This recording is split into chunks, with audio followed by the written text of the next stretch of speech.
On Uttarkashi Tunnel Rescue Operation, where we give you a perspective of the developments that took place during the last 24 hours. The brief will be given by Member, National Disaster Management Authority, Lieutenant General Syed Ata Hussain, and with me to give some technical details, Mr. Vishal Chauhan, Member, NHAI, is also present. Over to you, General Saab. Thank you, Manish Saab. Thank you very much. Namaskar and Jai Hind to everyone. Let me start by stating a very traditional way of starting in the armed forces. We always start by saying, all okay. Sab theek hai. Things are positive.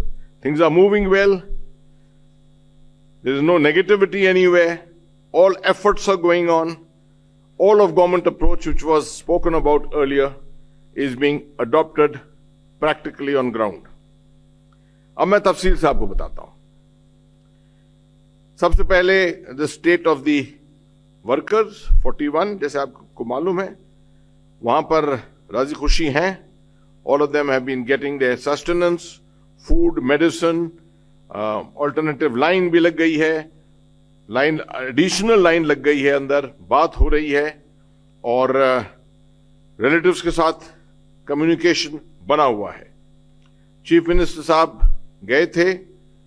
Minister of state general VK Singh साहब भी वहां पर मौजूद हैं. आज वो अंदर tunnel में भी थे.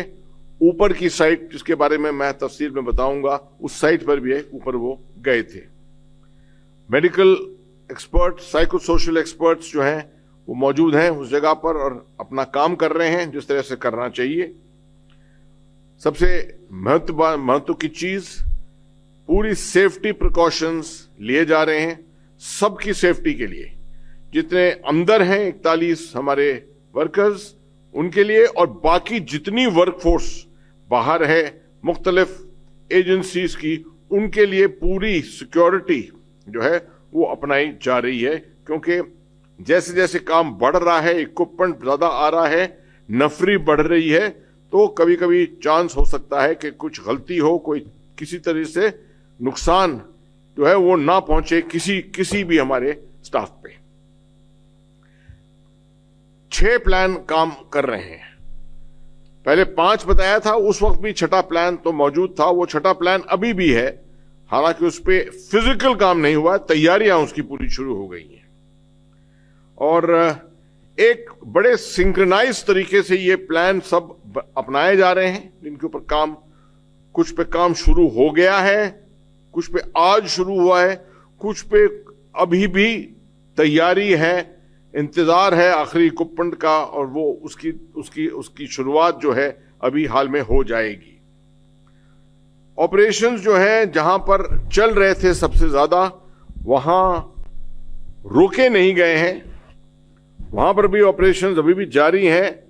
रिपेयर के मुख्तलिफ चीजों को लाकर उनको बाहर निकालने के लिए वो सब काम अभी भी चल रहा है.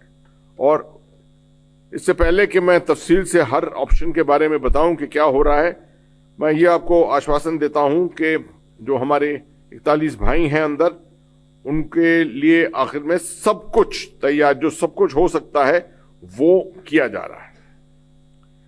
सबसे प्लान नंबर 1, जो NHIDCL का काम चल रहा है सिलक्यारा एंड पे टनल के, वहां पर कल मैंने आपको बताया था कि ऑगर जो था वो मशीन अंदर फंस गई थी.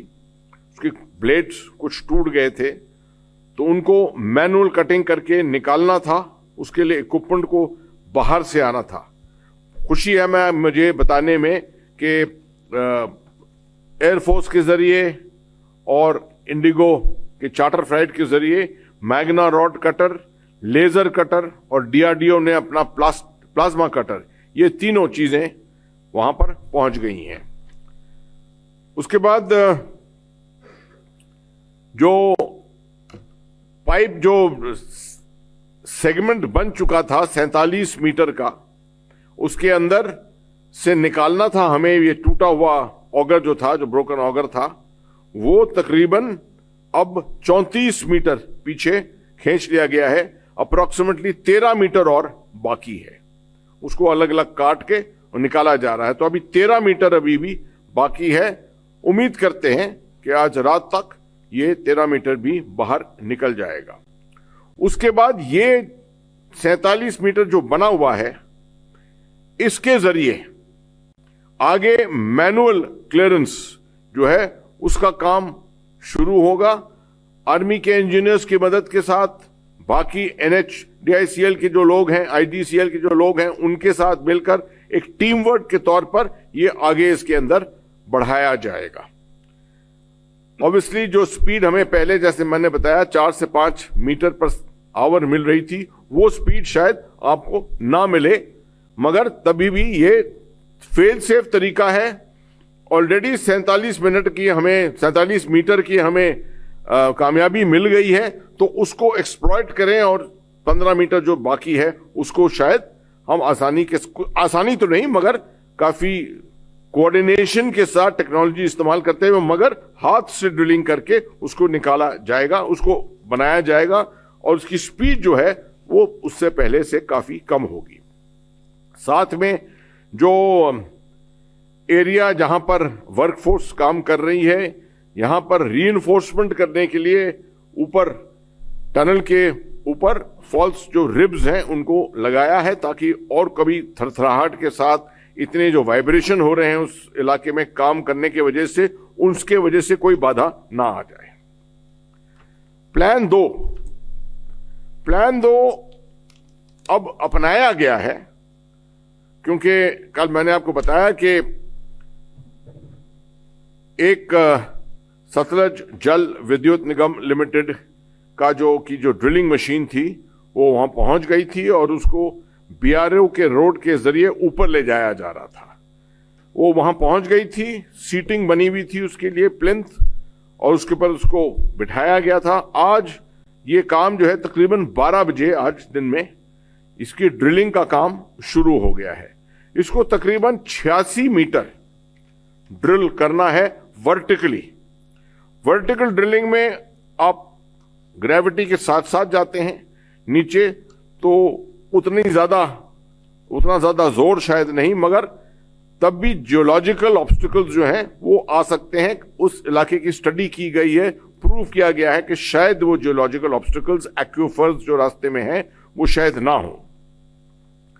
अभी तक 15 मीटर ड्रिलिंग हो चुकी है, उस जरिए 86 मीटर जाना है, 15 मीटर तकरीबन हो गई है ड्रिलिंग, और इसको चेक किया जा रहा है कितनी स्टेबिलिटी है। इसके बाद ये जो जरिया अगर सक्सेसफुल, बिल्कुल कामयाब रहा 86 मीटर तक पहुंचने में, तो आखिर में जाकर टनल का क्रस्ट भी मिलेगा, उस क्रस्ट को भी तोड़ना पड़ेगा और अंदर छेद करके, और फिर इस जरिए 86 मीटर जो है वो बकेट के तरीके से निकालना पड़ेगा हर इंडिविजुअल वर्कर को।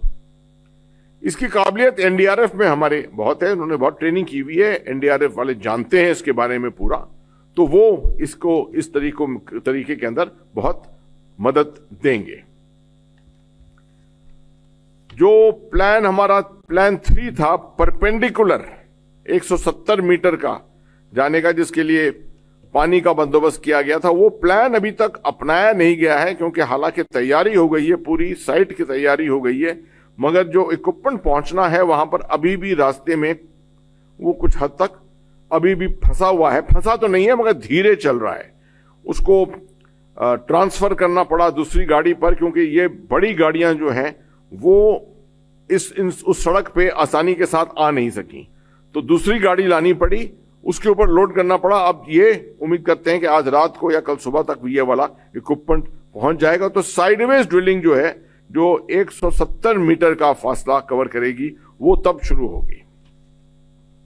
एक और वर्टिकल ड्रिलिंग प्लान 4 जो है, प्लान 4, एक और वर्टिकल ड्रिलिंग है जो ONGC कर रही है अपनी मशीन के जरिए।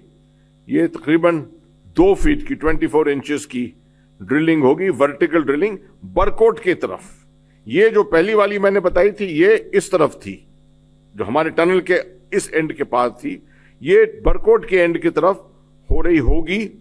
और इसके लिए जो रिग है वो तकरीबन अभी 5 से 6 घंटे दूर है उस साइड से, अभी भी धीरे धीरे आ रहा है। वहां पर बहुत बड़ा इक्विपमेंट है ये। रोड की तैयारी इसके लिए की जा रही है। 5 किलोमीटर की रोड चाहिए इसके लिए, ऊपर तक ले जाने के लिए सही अलाइनमेंट के साथ, क्योंकि इक्विपमेंट भारी है। तो वो रोड अभी भी उसका तकरीबन 1 किलोमीटर से ज्यादा वो रोड बन चुकी है और बीआरओ जो है उसके ऊपर पूरा प्रोग्रेस कर रही है जल्द से जल्द उस रोड को बनाने के लिए। ये एक ऑल्टरनेटिव रहेगा। आप देख रहे हैं कि परपेंडिकुलर वाला और ये जो बरकोट की तरफ जो वर्टिकल ड्रिल है, ये दोनों जो है ऑल्टरनेटिव रहेंगे, बैकअप के तौर पर रहेंगे हमारे पास। और प्लान 5 है बरकोट के तरफ से जो टनल की ओपनिंग है वहां से ब्लास्ट का तरीका इस्तेमाल करते हुए 483 मीटर का जो हिस्सा है उसको उसके अंदर से सुरंग बनाना है। तो 5वां ब्लास्ट वहां पर आज सुबह किया गया है। ब्लास्ट के बाद 10-11 मीटर का टोटल इलाका जो है वो पेनिट्रेट हो गया है। उसमें रिबिंग कर रहे हैं ताकि उसको स्टेबलाइज करें। जब तक रिबिंग होकर स्टेबलाइज नहीं होगा तब तक आगे बढ़ना जो है वो खतरे में से पेश आता है। और आखिरी जो है प्लान 6, वो पहले से ही प्लान बना हुआ है, अभी अपनाया नहीं गया था, क्योंकि ये भी इसी तरफ से हमारे तरफ इधर इसी तरफ सिलकोट की तरफ से जो है ये अंदर बढ़ेगा। जब अगर किसी हालत में ये जो ऑगर का रास्ता बना है हमारा 47 मीटर का जो 62 मीटर तक जाना है, ये अगर किसी हालत में बिल्कुल ही फेल हो गया अगर, तो एक और ऑल्टरनेटिव है ड्रिफ्ट का तरीका, जिसके लिए फैब्रिकेशन हो रहा है, सामान बन रहा है। वहां पर आर्मी के इंजीनियर्स इसको बना रहे हैं पूरे, और आर्मी के इंजीनियर्स काफी तादाद में पहुंच गए हैं वहां पर। वो इस तरीके को अपनाएंगे, साइड के टनल के साइड को खरोंच कर और स्क्रेपिंग करके ड्रिफ्ट टेक्नोलॉजी इस्तेमाल करके उसके जो फ्रेम है वो फ्रेम बन चुके हैं, तकरीबन 30 फ्रेम बन चुके हैं। उस फ्रेमों के जरिए वो फिर आगे बढ़ते जाएंगे। ये भी एक स्लाइटली धीरे तरीका है मगर काफी फेल सेफ तरीका है। मगर सबसे अच्छा तरीका जो अभी तक हमारे पास है वो प्लान 1 है। प्लान 1 में मैं दोबारा आपको बताता हूं वही कि जब ऑगर बाहर निकल आएगा पूरा मैनुअली अंदर भेजकर और ऑगर का पावर इस्तेमाल करके 800 मिलीमीटर पाइप अब अंदर धकेलेंगे। अगर वो नहीं होते तो 700 मिलीमीटर के पाइप धकेलेंगे। वो पाइपलाइन जो स्लीव बन रही है वो आगे बढ़ती जाएगी और जो अंदर जो खुदाई है वो मैनुअली होगी। तो 15 मीटर तकरीबन वो मैनुअली खुदाई होगी और ये पुशिंग जो करेगा ऑगर का काम होगा, इसको पुश करके और पाइप्स को लगाना।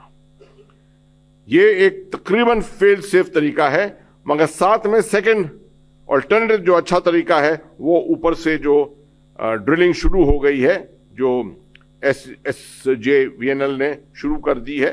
ये इसका टोटल 1.2 मीटर का बोर है और 15 मीटर तक ये पहुंच चुकी है। बाकी मीडिया से मैं विनती करता हूं कि आपका अभी तक बहुत अच्छा इसमें रवैया रहा है। ये पूरे देश को आश्वासन देने में, कॉन्फिडेंस बढ़ाने में, ये कॉन्फिडेंस बनाई रखनी है, क्योंकि देश के हर एजेंसी जो काम कर सकती है यहां पर, जिसके पास इसका साधन है काम करने का, वो काम कर रही है। और कोई भी नेगेटिविटी इसके ऊपर नहीं होनी चाहिए, क्योंकि उसका असर फिर फैमिलीज के ऊपर, रिश्तेदारों के ऊपर होता है। हर वक्त रिश्तेदारों से पूछना उनके बारे में, से ये पूछना ज्यादा अच्छा रहेगा कि उनको कितना एतबार है, कितना कॉन्फिडेंस है। और वो कॉन्फिडेंस जो है हम टेक्नोलॉजी के जरिए, अपने काम शाम के जरिए उनको दे रहे हैं। अगर आपके कोई सवाल हो तो मैं उसको इसके बाद लूंगा, मगर उससे पहले चौहान साहब आपको कुछ और टेक्निकल बातें रीइंफोर्स करके बताएंगे। सर, आपने लगभग सभी बातें कवर कर ली हैं सर। मैं ये अगर मशीन की कटिंग के बारे में बताना चाहता हूँ कि ये जो है ये प्लाज्मा और गैस कटर के कॉम्बिनेशन से हो रही है। जो उसके ब्लेड हैं वो प्लाज्मा मशीन से काटे जा रहे हैं और जो उसका रोटर है वो जो है वो गैस कटर से काटा जा रहा है। तो इससे हमने देखा कि हमारी स्पीड 30-35% बढ़ गई है। और बाकी सर सभी बातें आपने कवर कर दी हैं और थैंक यू वेरी मच।